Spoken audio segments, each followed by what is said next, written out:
Hi, my name is Reed Silverne. The name of this show is Fed Pride. The reason it's called Fed Pride is because I'm a federal worker and proud of it.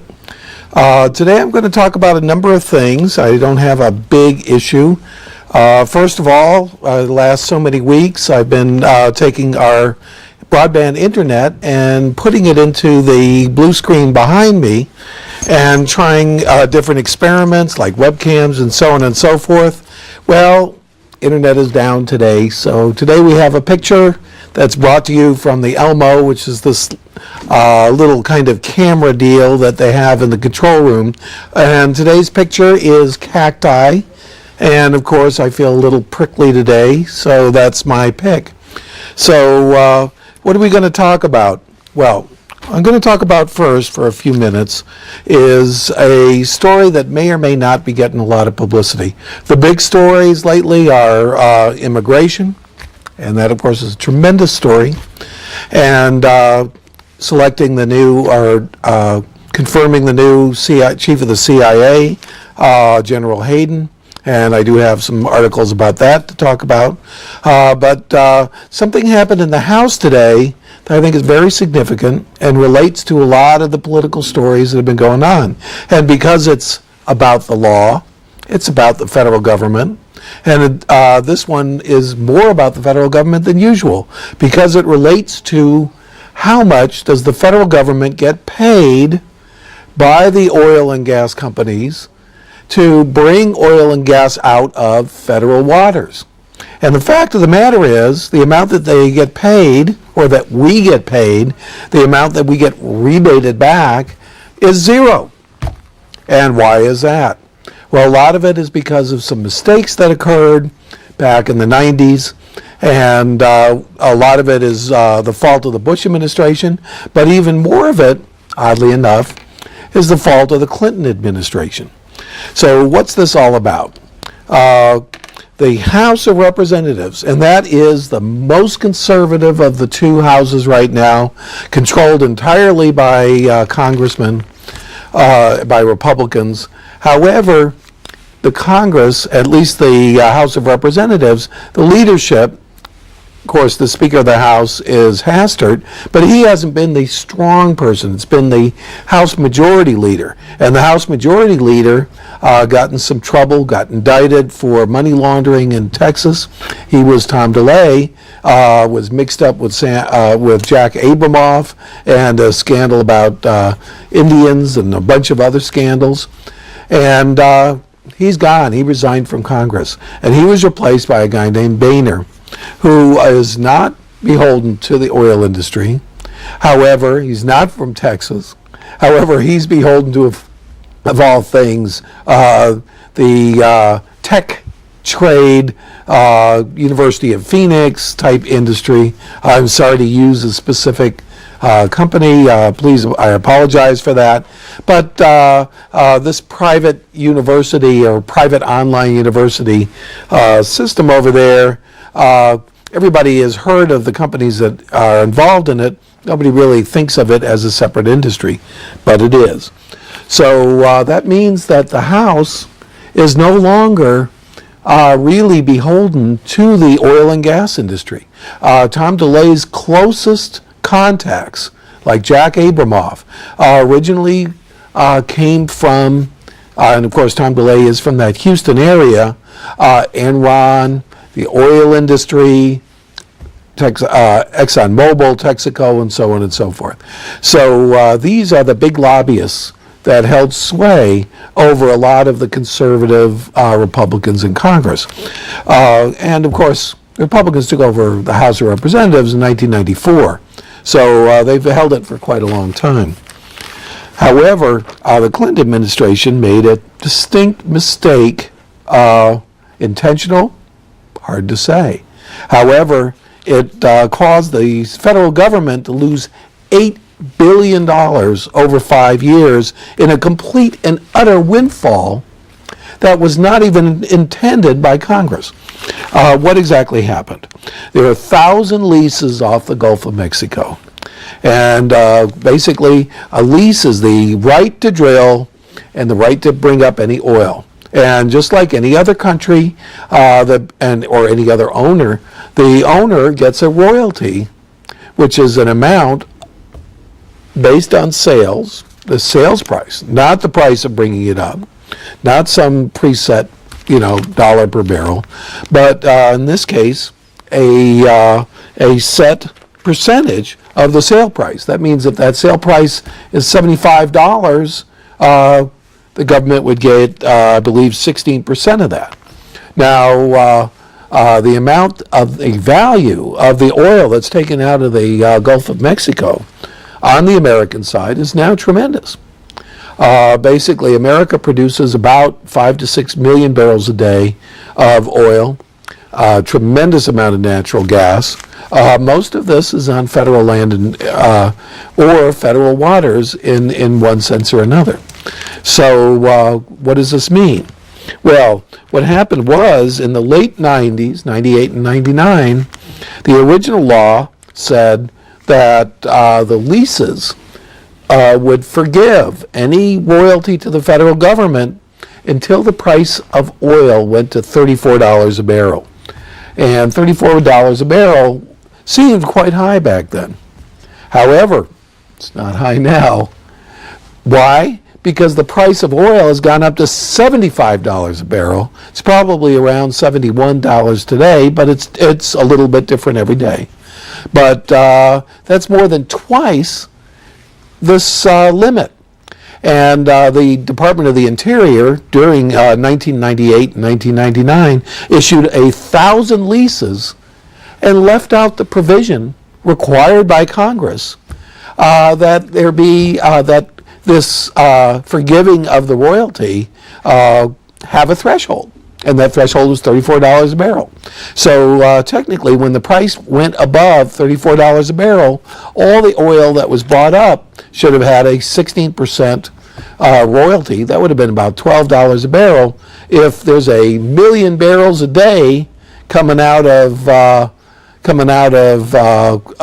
Texas, or the oil fields along the Gulf of Mexico on the coast of Texas, and of course Louisiana too, that would be approximately $12 million a day. And $12 million a day times 365, you can do the math, but it's billions. And just this alone would have lost $8 billion. And then on top of that, the Bush administration came along and they forgave more, an even larger portion of the royalties. So we have an odd situation. We have a situation where Venezuela, for instance, has nationalized their oil. They sell their oil through Petroleas de Venezuela, and when the price of oil goes up to $70, they get the $70. And the oil companies take the amount of oil that they buy, put it on tankers, and they get some of that difference, the refining and so on and so forth. So approximately 55% of the price at the pump, that's the price, it includes profit, is crude oil. So in Venezuela, the oil companies don't get any of that. The country gets that. And in America, the oil companies get all of that. Now you'd think that that would result in a glut of oil, that they would be just anxious to produce as much oil from the United States as possible, since they make an extra $70 a barrel over and above the profits that they make from refining the oil, selling it to the jobbers, and then the jobbers make a profit when they sell to the gas companies, and sometimes that whole set of layers, in other words, crude oil, refining, transporting to the gas stations, and the gas stations, in the case of a lot of these gas stations that you see that say Shell or Exxon or Conoco or whatever, they basically get the whole thing. So whatever profit there is at each one of those levels, if Exxon owns it all, they get it all. When you go down to the Circle K, basically they're selling the oil, either the gas pretty close to at cost, or maybe a slight profit of a few cents a gallon. And then they make their money trying to get you to go in there and buy coffee, or buy little cups, or buy milk, or buy beer, or whatever. So that's where their profit is. And that's why you very, very rarely see a gas station in this day and age that only sells gas. A few are mechanic shops, but most of them are convenience stores, very, very convenient, and they're on the corner. And now you're seeing the gas station selling gas with the convenience store, and then connected to the convenience store is a Pizza Hut or some other fast food restaurant. So they got pretty much everything covered, but the gas is just something to get people to stop, and all the money is being either made by the price of crude, which is set in the open market, or the profits that are made in refining or jobbing it out. In other words, transporting that oil from the refinery to the gas station. That's all an aside, and some people say, who cares? But I care a lot that millions of barrels a day, I don't know how many are on the Texas coast and exactly how many are associated with these 1,000 leases, but the fact of the matter is the oil companies that are either smart enough or else we're stupid enough to give them 100% of the price of oil when they're sitting on federal property. And I think it's a disgrace. And oddly enough, they've been dependent on the Republicans in Congress to protect them. How are they able to do that? Through lobbying. As a matter of fact, they are the second or third largest lobby in the country, or most powerful lobby in the country. And they are beat, however, by, of all people, the elderly. AARP is the most powerful lobby. And the second most powerful lobby is supposed to be, although I haven't really heard much from them lately, the NRA, National Rifle Association, protecting our Second Amendment right to bear arms. So close third, and I'm sure beating most of the real famous ones like Indian gambling, are these oil and gas lobbyists. And basically what they've done over here is the House of Representatives voted 252 to 165 on a measure to force the oil companies to reevaluate and to renegotiate all those leases that were kind of snuck in there by Department of Interior, either through just total incompetence or somebody told them to do it. Who knows? That's never been investigated. The result of which is a loss of $8 billion a year. Now, let me say something. There is a technology which has been developed by a certain company to basically, they've developed an enzyme that breaks down cellulose. What is cellulose? Cellulose is what's in grass, makes it hard to break, makes it hard to digest. And that's why cows have 4 stomachs, so they can digest cellulose. So it's in grass, it's in trees, it's what makes wood pulpy. It's a very, very complex molecule that's very, very strong. And a lot of fibers, a lot of clothes made of cellulose. And a guy went into a foreign country and noticed in a certain place that all of a sudden this clothes were in tatters. You know, it was the equivalent of moss, but it was some kind of invisible thing. So they checked it out and they found that there was a fungus that literally can digest cellulose. And what is it digested into? Ethanol. And ethanol is, of course, alcohol. It's just like 200 proof rum, which is basically sugar ethanol. And ethanol is what the Brazilians use to run all of their cars. About 20 years ago, there was an oil crisis, another oil crisis. This one was caused by the revolution in Iran back in 1979 to like 1981, 82. And the price of oil skyrocketed. It was less in dollars, but in equivalent dollars, it was about $80 a barrel. Now we're at 71 to 75. So it was even worse than today. Brazilians said, look, we are not going to be dependent on foreign oil, which is something that America should have said.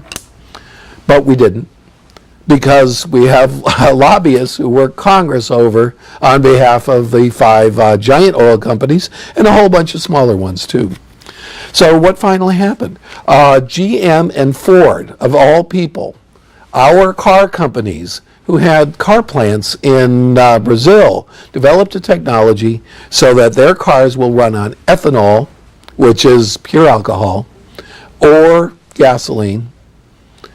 And in fact, most of the GM and Ford vehicles that we have here in America, because why have two different technologies when one is just fine, run on ethanol. Why aren't we using ethanol? Well, we do a little bit. In the summertime, there's always a big spike in prices where the big refiners are always complaining, well, we have to put 15% ethanol in our gas, and it's terrible, and blah, blah, blah. And it's mostly added as an additive to reduce emissions, because when you burn ethanol, the CO2 emissions are much, much lower, less smog, less global warming, all that other stuff. And of course, they fought that tooth and nail. But the fact of the matter is, we could have 85% ethanol in entire parts of the country. Why don't we? Because the big oil companies will not distribute ethanol.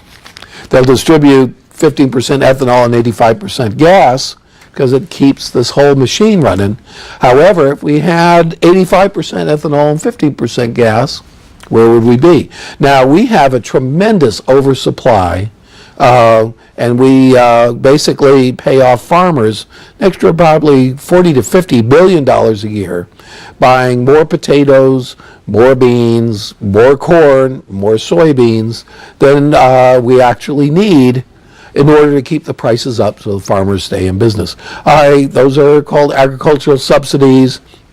We have lots of trouble overseas because the WTO doesn't like it, and the Europeans, even though they have their own subsidies, sue us, and so on and so forth.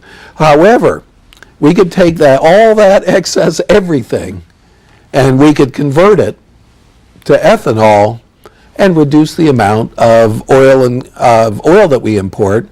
Of course, are we going to do it? Probably not. And the reason we're not is because all of our imports to the United States from the Middle East is less than 20% of the oil that we use.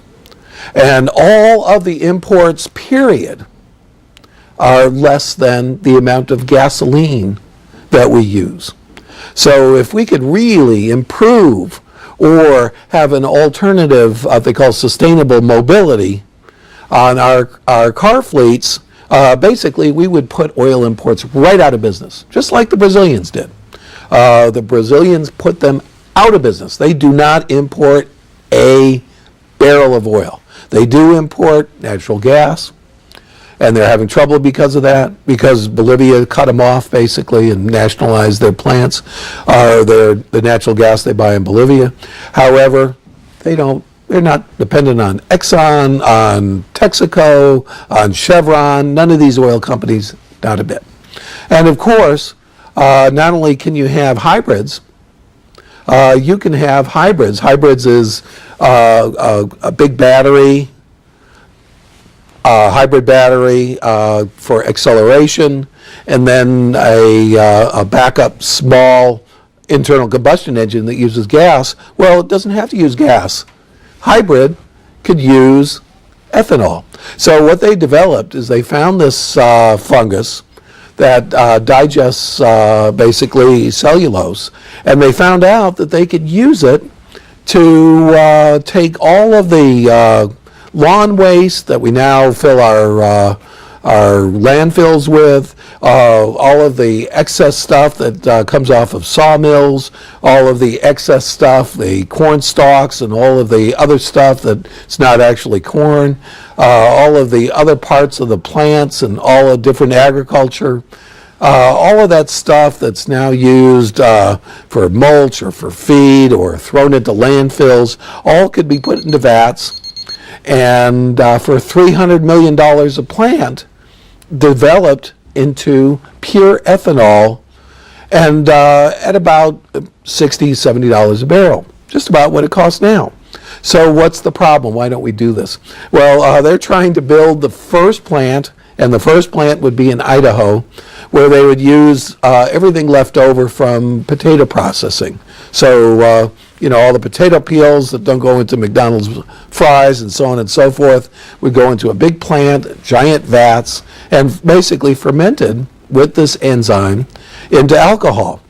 They got this idea and they developed this product probably a decade or two ago, and there was an interview with the owner of it, and they said, well, why don't you produce ethanol for energy? And he said, well, I went to the government and I said, I have this wonderful product. We could become independent of oil imports if we would just build these plants all over the country using my technology. He was turned down cold. The Department of Energy, the Bush administration, even the previous administration's Congress would not fund him a dime. At present, all of the entire funding for cellulosic research, and we only know about this because the Undersecretary of Energy went on TV to boast about it, is $150 million. And yet, this technology has already been developed, and what is it being used for? I got to laugh when I found out.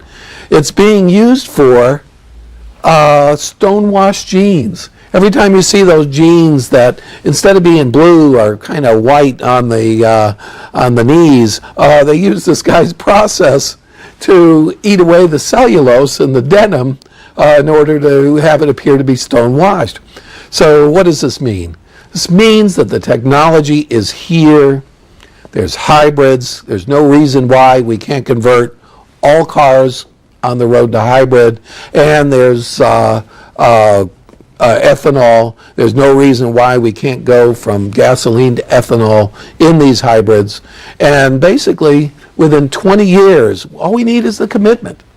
Within 20 years to completely go off of oil imports, period. Not a single one, because we produce 5 to 6 million barrels of oil a day, about 38% of our entire needs. And NAFTA produces 60%, so we only need to cut it by 40% in order not to import one barrel. Of course, who would be out of work? Not that many people, but certain kinds of ports, and of course the big 5 oil companies, used to be 7, but they combined. Exxon and Mobil combined, and Chevron and Texaco combined. Now the big 5 would be out of business because we don't need them. And because on top of it, they are undermining our national security. And we need to recognize that. And this might be the first step, just to say, look, you guys are making the full $75 a barrel. You're not returning anything back to us. Not a penny. And just that $8 billion over the 5 years could build 25 of these cellulose ethanol plants throughout the entire country. So because the first objective, well, if we went to ethanol, how would we'd have to build new special pipeline system to pipe it all over the place. Well, no, you don't. You just have to have an ethanol plant wherever you need one. In every major area, in every major metropolitan area, you can have an ethanol plant. Why? Because there's lawn waste everywhere.